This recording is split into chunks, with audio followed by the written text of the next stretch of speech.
O arminianismo clássico, feito por Jacob Armínio, e ele vai então criar um sistema, vou contar daqui a pouco a história dele para você, e a gente vai então caminhar pelo arminianismo.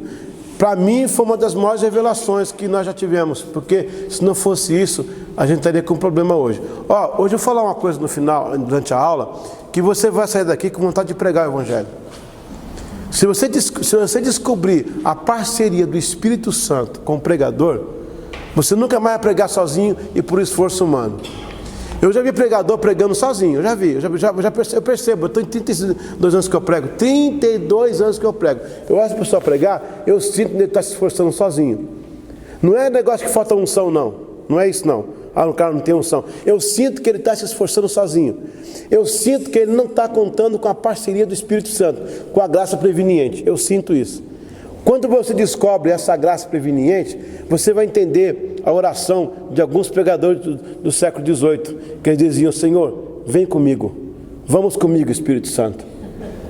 Quando você começar a entender essa parceria, vai mudar. Bom, não estou julgando ninguém.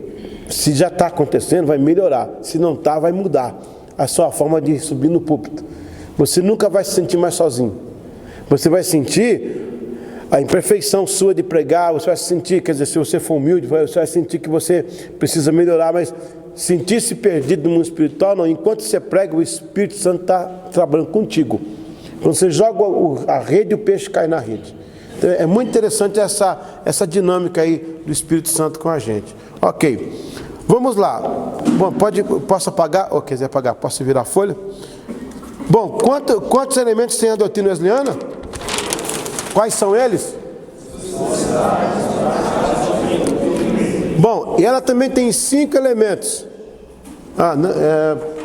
5 fontes, desculpa. Ela tem 5 fontes. 5 fontes. São 5 fontes que compõem a doutrina wesleyana. A primeira fonte, a primária, qual que é? Alguém me ajuda? Exatamente, Escritura, olha aí. Escrituras. A segunda fonte é o lar. Olha, isso aqui não é uma montagem de as 5 fontes. Não, isso aconteceu, foi naturalmente isso aqui na vida de John Wesley.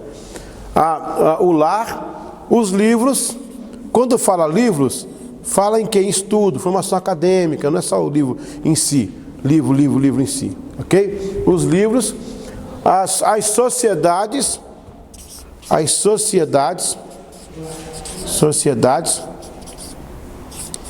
e a experiência. Repita comigo: Escrituras, lar, livros, sociedades, experiências. Por que Escrituras? Porque, graças a Deus, que no tempo de John Wesley, mesmo a igreja católica ou anglicana, elas tinham por base a Bíblia. Bom, não cabe aqui a guerra dos canos. Cano por cano teve muita celeuma. O pessoal colocou, tirou livro, inseriu. Agora a aula de cano é outra aula, deve ser aula de introdução bíblica, é outra matéria, é outro professor. Mas, enfim, era a escritura que estava sendo discutida, não era o Pequeno Príncipe, né? Eram as escrituras. As escrituras faziam a fonte da doutrina wesleyana, porque já era a fonte das outras que que antecederam a doutrina wesleyana. Por que o lar? A mãe dele foi criada num lar puritano. Lembra disso? Nós falamos sobre isso já. O pai dela, um homem de Deus, um dos mais preparados da Inglaterra, um dos maiores mentes pensantes que o mundo já conheceu, foi o pai de Susana. Tanto é que a filha arrebentou, né? A filha foi sui generis, Susana, sui generis. Então, maravilha o trabalho que ela fez. O lar, então, porque você tem ideia, eles eram alfabetizados com a Bíblia. A primeira coisa que eles falavam depois de papai e mamãe era um versículo bíblico. Então, isso foi injetado no DNA deles. Os livros, porque sempre na vida acadêmica, o livro faz uma grande diferença. Agora, bons livros, né? O caso de John Wesley, ele leu o livro de alguns místicos.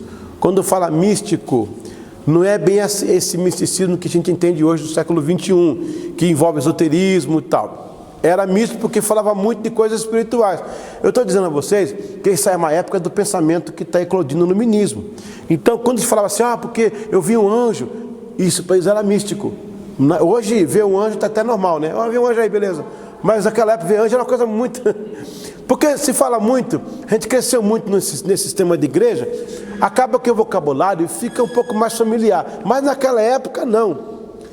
Bom, não vamos longe não, tá? Um pecado, uma pessoa que não é um sem igreja entra aqui, né, no culto nosso, e a gente começa a cantar, e a besta que surgiu do mar, e a besta que surgiu do mar. O cara fala, besta que surgiu do mar, né? Ou então canta, persegui os inimigos e os alcancei, os consumi, os atravessei. Esse povo é terrorista, meu. Isso aqui é uma igreja talibã, é um povo xiita, né? Ou então vai o pregador pregar e fala assim, hoje eu quero falar, aleluia, sobre o prisma paradoxal. Meu, o pecador fica doido, fala assim, esses caras são doidos, eu vou embora daqui. Ou então aquela música, por isso eu corro, corro, corro, eu grito, grito, grito na presença do rei, por isso eu, né, o rei acha, cara, esse doido daqui, meu, o cara pula, grita, esse cara daqui, pelo amor de Deus, já não basta os loucos que tem aqui, vem mais esse que gritar e pular. O povo do mundo não sabe esses jargões que a gente usa, a gente conhece, a gente sabe o que está falando. Então, naquela época, chamava de místico. Aí eu tenho aqui pelo menos 3 livros que influenciaram John Wesley e os primitivos metodistas. Por exemplo, temos A Imitação de Cristo, do Kempis. Deixa eu pegar aqui a listinha certinha. Ok. A Imitação de Cristo, do Kempis. A Chamada Séria, do Guilherme de Law. Chamada Séria, de Guilherme de Law. Viver Santo, de Jeremias Taylor. Viver Santo, de Jeremias Taylor, né? Seria Jeremias Alfaiate, na tradução, não se traduz o nome próprio, né? A Imitação de Cristo, do Thomas Kempis, né? E a Chamada Séria, do Guilherme de Law. Esses livros aí influenciaram profundamente o Wesley. Por quê? Você vai ver alguns conteúdos desses homens dentro do próprio metodismo. Quando eu falei sobre orar 1 hora por dia, ler a Bíblia 1 hora por dia, isso é a ideia desses escritores místicos. Só que depois, lá em 1739, o Wesley vai atentar um pouco para o misticismo, vai encontrar um misticismo mais acentuado, ele vai recuar e vai sair disso, vai trazer só a experiência do Espírito Santo consigo. As sociedades também eram fontes, porque foram nas sociedades que eles desenvolveram a teologia deles. Por quê? Escreviam, liam, pregavam. Aqui tem obreiros e obreiros, sabe que quando a gente lê, você vai pregar semana que vem, então você vai predicar na próxima semana, para se ler aí.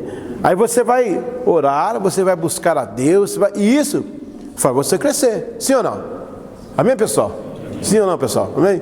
Então, as sociedades eram outra fonte, e a última fonte era a experiência.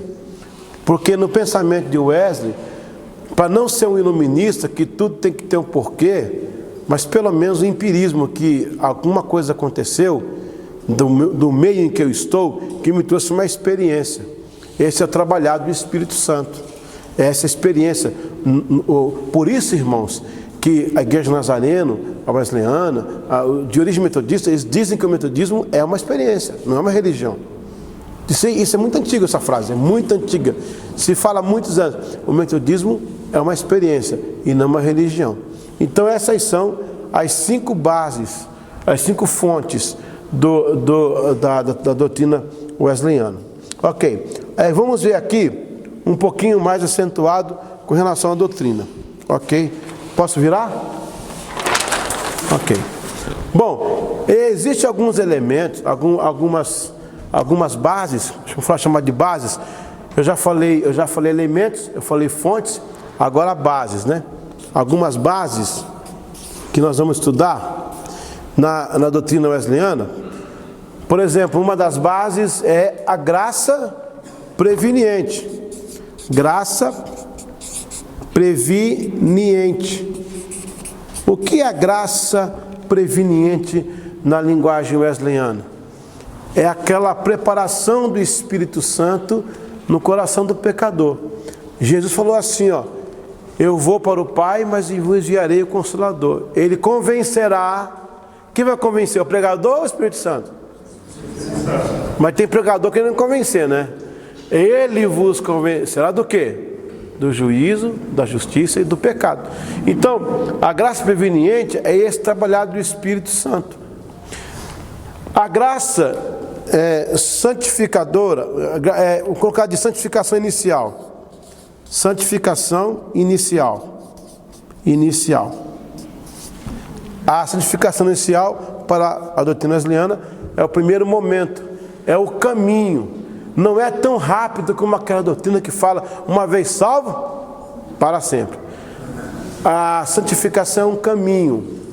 É claro, gente, que isso aí não é uma regra assim, uma estaca, porque aquele ladrão da cruz não teve tempo de santificar, nem de crescer na fé, nem de frequentar a escola dominical. Foi a primeira pessoa que Jesus salvou, pelo menos após a morte. Já foi aquele homem. Olha, gente, ali tem uma coisa muito bonita, né? Quando você vai inaugurar uma loja, o que você faz? Você pinta, arruma, deixa bonita e tal, chama os amigos, chama pessoas importantes da imprensa e tal. Jesus iria inaugurar o paraíso. Era o primeiro, ele falou, hoje mesmo, né? Estarás comigo no paraíso. Josué, e ele inaugura com um ladrão. É lindo, cara. Ele podia falar assim, bom, vou inaugurar o paraíso eterno, o paraíso da glória. Vou salvar um imperador romano. Vamos dar um status ao meu paraíso. Ele me salva um ladrão e coloca lá dentro. Inaugura o paraíso com um ladrão. Não é demais, Jesus? Quando chegar no céu, vai estar todo mundo falando amém, santo, santo, santo.